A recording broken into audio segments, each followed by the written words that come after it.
नमस्कार साथियों, आज की कहानी गेहूं के दाने। एक समय की बात है जब राजस्थान के एक छोटे से गांव नयासार में अमरसेन नामक व्यक्ति रहता था। अमरसेन बड़ा होशियार था। उसके 4 पुत्र थे जिनके विवाह हो चुके थे और सब अपना जीवन जैसे तैसे निर्वाह कर रहे थे। परंतु समय के साथ साथ अब अमरसेन वृद्ध हो चला था। पत्नी के स्वर्गवास के बाद उसने सोचा कि अब तक के संग्रहित धन और बची हुई संपत्ति का उत्तराधिकारी किसे बनाया जाए। ये निर्णय लेने के लिए उसने चारों बेटों को उनकी पत्नियों के साथ बुलाया और एक एक करके गेहूं के 5 दाने दिए और कहा कि मैं तीरथ पर जा रहा हूं और 4 साल बाद लौटूंगा और जो भी इन दानों की सही हिफाजत करके मुझे लौटाएगा, तिजोरी की चाबियां और मेरी सारी संपत्ति उसे ही मिलेगी। इतना कहकर अमरसेन वहां से चला गया।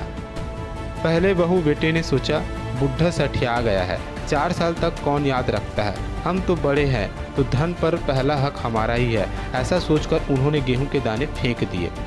दूसरे ने सोचा कि संभालना तो मुश्किल है, यदि हम इन्हें खा ले तो शायद उनको अच्छा लगे और लौटने के बाद हमें आशीर्वाद दे दे और कहे कि तुम्हारा मंगल इसी में छुपा था और सारी संपत्ति हमारी हो जाएगी। यह सोचकर उन्होंने वो 5 दाने खा लिए।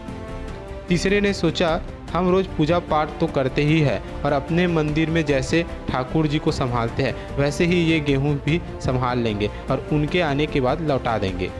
चौथे बहू बेटे ने समझदारी से सोचा और 5 दानों को एक एक कर जमीन में बो दिया और देखते देखते वे पौधे बड़े हो गए और कुछ गेहूं उग आए। फिर उन्होंने उन्हें भी बो दिया। इस तरह हर वर्ष गेहूं की बढ़ोतरी होती गई।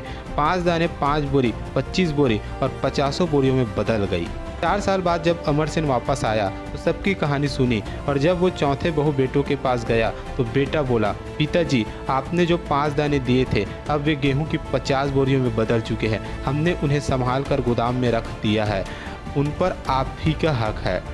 यह देख अमरसेन ने फौरन तिजोरी की चाबियां सबसे छोटे बहू बेटे को सौंप दी और कहा, तुम ही लोग मेरी संपत्ति के असल हकदार हो। शिक्षा। इस कहानी से हमें शिक्षा मिलती है कि मिली हुई जिम्मेदारी को अच्छी तरह से निभाना चाहिए और मौजूद संसाधनों, चाहे वो कितने कम ही क्यों ना हो, का सही उपयोग करना चाहिए। गेहूं के 5 दाने एक प्रतीक है जो समझाते हैं कि कैसे छोटी से छोटी शुरुआत करके उसे एक बड़ा रूप दिया जा सकता है। धन्यवाद।